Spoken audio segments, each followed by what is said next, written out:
अस्सलाम वालेकुम। आज मैं मौजूद हूँ बेबो मैडम के साथ और आज हम इनसे पूछेंगे कि इनकी लाइफ में क्या क्या स्ट्रगल्स थी, इन्होंने अपनी लाइफ में क्या क्या मुश्किलात का सामना किया और आज वो कैसे इस हाल पे पहुंची हैं, वो कैसे इतनी ज़्यादा फेमस हो चुकी हैं, उनको ये मकाम कैसे हासिल हुआ। अस्सलाम वालेकुम। जी वालेकुम सलाम। कैसी हैं आप? जी मैं ठीक हूँ, आप ठीक हैं? जी अल्हम्दुलिल्लाह। आपकी लाइफ की जर्नी कैसे स्टार्ट हुई? जी मैं बहुत छोटी सी थी और मैं अपने घर में रहती थी, तो बस मेरे में रूह बचपन से मेरे में रूह है शीमेल्स, ठीक है ना। और मैं बचपन से ऐसी हूँ, ठीक है। और घर में बहुत ज़्यादा मतलब मेरे पे इशू उठाते थे, मुझे मारते थे, कूटते थे। मेरे चाचे जो थे ना जुल्म ज़्यादा करते थे मेरे साथ, तो कि शीमेल ना बनो आप, और ये गलत काम है, ये अच्छे काम नहीं है। तो मैं आगे से बोलती थी तो अल्लाह का काम है, इंसान का इसमें कोई दखल अंदाजी नहीं है कि इंसान कुछ बोले बीच में और तंग करे, परेशान करे।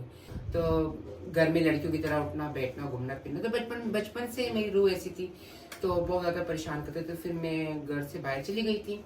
बाहर ऐसे आहिस्ता घूमते फिरते मैं गुम हो गई थी। जब आप 12 साल की थी और आप घर से बाहर निकली थी तो आपने पहली रात क्या किया था? लाइक आप पहले किधर गई थी? आपने क्या कहा था मैं क्या करूँगी? मैं सबसे पहले गई, एक मज़ार बना हुआ था, अब्दुल्ला शाह गाजी का मज़ार। तो मैं वहाँ जाके जैसे आम से लोग सोते हैं मुसाफिर के तरीके से, मैं पूरी रात जागती रही, मज़ार में बैठी रही, अपना रात गुजारी। सुबह हुई, कहाँ से आई हो, क्या करती हो? तो मैं तो बच्चा थी, मुझे तो नहीं पता था इतना। वहाँ पे ना शीमेल्स आए हुए थे, तो उनसे मैंने नंबर दिया। तो उससे मैंने सलाम दुआ की शीमेलों से, फिर उन शीमेलों के पास गई, उन शीमेलों से फिर मैं दूसरे आगे शीमेल के पास गई, जिन्होंने मुझे संभाला, जिन्होंने मुझे ख्याल किया, जिन्होंने मेरा बहुत मोहब्बत मेरे साथ की, बच्चों की तरह मुझे रखा। 10-12 साल में उनके साथ रही, खूब फंक्शन किए, खूब सर्स किए, खूब सब कुछ किया। तो आज जो कुछ भी अपने अपने गुरु के मकाम से हूँ, मेरे गुरु का नाम है फरी। उन्होंने मेरा ख्याल बहुत अच्छे तरीके से किया। तो आप बता रही थी कि आप अपना घर भी बनाया, तो आपने वो कैसे बनाया? घर मैंने ऐसे बनाया कि मैं फंक्शन करती रही, माशाल्लाह से मैं फंक्शन करती रही, मैं नाचती रही, फंक्शन करती रही, पैसे आता रहा वहाँ से। हम अपने गुरु के साथ हम 5-6 डांसर रहते थे, तो हमारे गुरु हमें फंक्शन पे ले जाती थी। तो फंक्शन 2 लाख का हुआ या 3 लाख का हुआ या जितने का भी हुआ, उससे इससे होते थे कि आपके इतने, गुरु भी अपना हिस्सा रखती थी कि ये मेरा है। तो वो जो पैसे आता था वो मैं जमा करती थी, फिर वो माशाल्लाह से 20 लाख, हाँ 20-26 लाख ऐसे बने। तो फिर उस पैसों का मैंने छोटा सा घर लिया, आज से 15 साल पहले। उसने घर वालों के लिए घर अच्छे तरीके से बनाया, सब कुछ मैंने बनाया। उसमें घर वालों को मैंने बोला ये आपका घर है और ये चाबी है, आप इधर अच्छे तरीके से रहो। पहले तो घर वालों के पास में, सबसे पहले मैं अपने घर वालों के पास गई थी, तो घर वालों ने मुझे बोला आप यहाँ नहीं आया करो। मैंने क्यों यहाँ नहीं आया करो, क्या वजह है? मुझे तो रोना आ रहा है इस बात पे।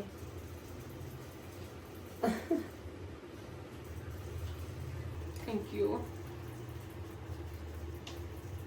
घर वालों ने मुझे बोला कि आप यहाँ से जाओ। मैंने बोला मैं कहाँ जाऊँगी?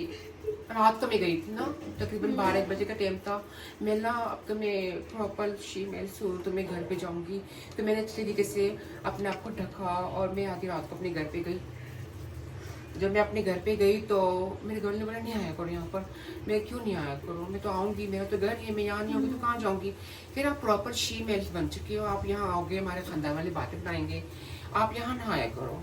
तो मैंने क्यों नहीं आया करो, मैं तो आऊँगी। मैं फिर जैसे कैसे करके वो मैंने बहुत बर्दाश्त की और मैं वहाँ से वापस चली गई।